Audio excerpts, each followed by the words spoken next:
नमस्कार, मैं हूं मृत्युंजय कुमार झा और बुलेटिन की शुरुआत एक बेहद जरूरी खबर के साथ। और यह खबर जानना समझना आपके लिए बेहद जरूरी है। और यह खबर बताने के पीछे हमारा मकसद आपको डराना नहीं है। हमारा मकसद यह है कि आप सतर्क हो जाएं, आप अलर्ट हो जाएं, ताकि हमें दोबारा लॉकडाउन की मार ना झेलना पड़े। जी हां, हम बात कर रहे हैं कोरोना की। हमारे साथ मुंबई से हैं सुबोध मिश्रा और अहमदाबाद से हमारे साथ अतुल तिवारी जुड़ेंगे। सुबोध, सबसे पहले मैं आपके पास आना चाहता हूं। मुंबई के हालात और महाराष्ट्र के पूरे हालात यहां पर बहुत ज्यादा बिगड़ते हुए दिख रहे हैं।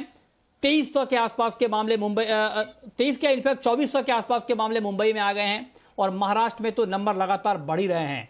चल क्या रहा है, क्या प्लानिंग चल रही है? क्या जिस तरह से मामले इतनी तेजी से बढ़ रहे हैं, क्या इसी तेजी से कोई प्लानिंग भी हो रही है क्या कि इसको रोका जाए? मृत्युंजय जी, जो आपने सवाल किया है वो सवाल भी बहुत ही वाकई सरकार के लिए है कि सरकार जो है, खासतौर से महाराष्ट्र सरकार है, बातें तो बहुत सारी हो रही है, बहुत कुछ प्लानिंग भी हो रही है, लेकिन अगर आंकड़ों पे देखा जाए तो जो प्लानिंग या जो मेहनत प्रशासन कर रही है, कागजों पे कर रही है, वो चीज जो है वो जमीनी स्तर पे नहीं दिख रही है। इसकी वजह आम जनता की लापरवाही हो सकती है या फिर प्रशासन की जो सख्ती है, वो सख्ती से नियम पालन ना करवाना, ये 2 बहुत बड़ी वजह हो सकती है। उसके बावजूद मैं बताऊँ कि जैसे आपने अभी बताया कि कुछ महीने पहले 700-800 केस थे, मैं महज़ 4 दिन पहले की बात करता हूँ। 4 दिन पहले महज़ 1500-1600 थे और आप ये समझिए कि इन सिर्फ़ 4 दिन के अंदर ही ये जो आंकड़े हैं, ये 2300 को पार कर जा रहे हैं।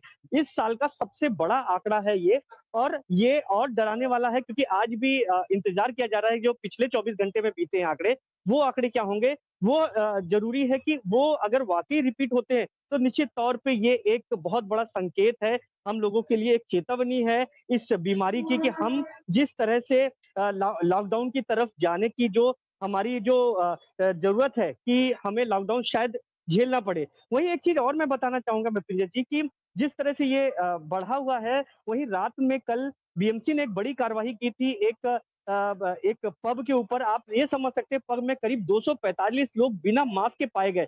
इससे आप अंदेशा लगा सकते हैं कि किस तरह से लोग लापरवाही बरते हुए हैं और किसी को कोई चिंता नहीं, कोई भी अभी इस चीज़ को सीरियसली ले नहीं रहा है। वहीं दूसरी तरफ आपने जो पूछा कि प्रशासन आखिर कर क्या रहा है, तो प्रशासन अभी टेस्टिंग और ट्रेसिंग की एक नई तरीके से शुरुआत की हुई है प्रशासन ने। माइक्रो कंटेनमेंट जो ज़ोन है, वो बनाने की अभी चल रही है, प्रयास चल रहा है। इसके अलावा जो भाजी वाले हैं या ग्रोसरी वाले हैं, इन लोगों पर खास तौर से ध्यान दिया जा रहा है। इनको ट्रेस और टेस्ट किया जा रहा है क्योंकि बहुत सारे लोगों के संपर्क में ये लोग आते हैं। तो निश्चित तौर पे कोशिश तो बहुत सारी हो रही है प्रशासन की, लेकिन जिस तरह से आंकड़े बढ़ रहे हैं, ये भयावह है और आगे की स्थिति काफ़ी चिंताजनक है। जी, मृत्युंजय जी।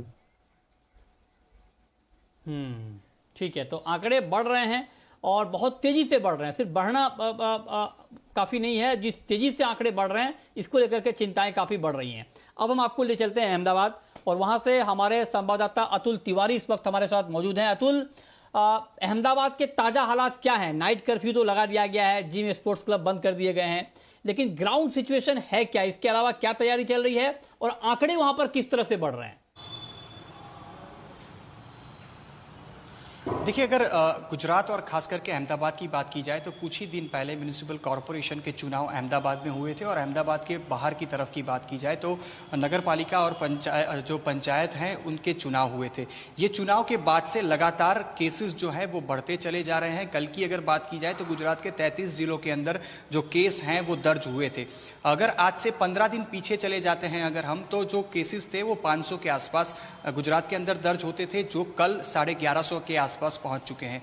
अहमदाबाद में बात करें तो लगभग दिवाली के बाद जो एक बार फिर से कोरोना के केसेस में बढ़ोतरी देखी गई थी, वो घटकर कहीं ना कहीं 50 केस तक एक दिन में आना जो थे वो सीमित हो चुके थे। पर जिस प्रकार से कल अहमदाबाद में केसेस आए हैं 250 के आसपास अहमदाबाद में और सूरत के अंदर 300 के ऊपर कोरोना के जो मरीज हैं वो पाए गए हैं। इस हालात के अंदर अहमदाबाद हो या सूरत हो, हर जगह पर जो ट्रेसिंग है, टेस्टिंग है, वो लगातार चलाया जा रहा है। अहमदाबाद की बात करें तो कोरोना टेस्टिंग डॉम यहाँ पे बनाए गए हैं, जो बड़े बड़े जो चार रास्ते हैं वहाँ पे कोरोना का टेस्ट किसी भी कीमत लिए बगैर लोगों का किया जा रहा है। 9 बजे से ही वहाँ पे बड़ी बड़ी कतारें लोगों की देखी जा रही है। अगर टेस्टिंग डॉम की बात की जाए तो 75 जितनी टेस्टिंग किट एक डॉम को दी जा रही है, जो करीबन 1 से 2 घंटे के अंदर समाप्त भी हो जाती है। लोग टेस्टिंग भी करा रहे हैं। अहमदाबाद की अगर बात करें तो जो प्राइवेट हॉस्पिटल्स थी, अब तक वहाँ पे म्यूनिसिपल कॉरपोरेशन के द्वारा 50% जो उनके बेड होते थे वहाँ पे मरीज जो है वो भेजे जाते थे।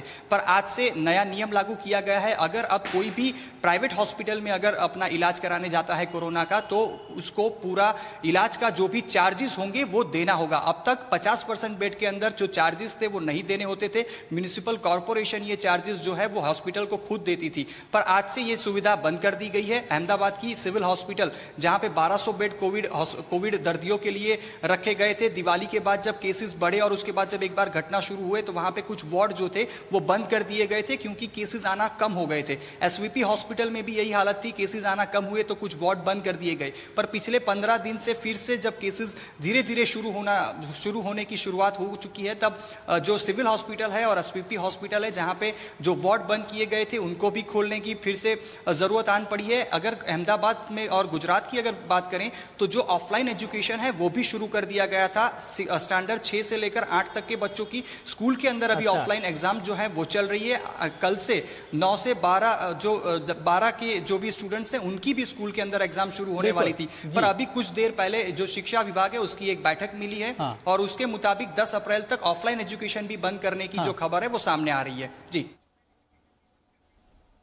अच्छा, बहुत शुक्रिया अतुल आपका और सुबोध आपका डिटेल में जानकारी हम तक पहुंचाने के लिए कि ग्राउंड पर इस वक्त इन आंकड़ों को लेकर के चल क्या रहा है। तो हम आपको डरा नहीं रहे, हम आपको बता रहे हैं। हंगामा खड़ा करना मेरा मकसद नहीं, हमारी कोशिश ये है कि ये सूरत बदलनी चाहिए। मतलब हमें आपको अलर्ट रहना चाहिए ताकि हमें दूसरी लहर की मार ना झेलना पड़े।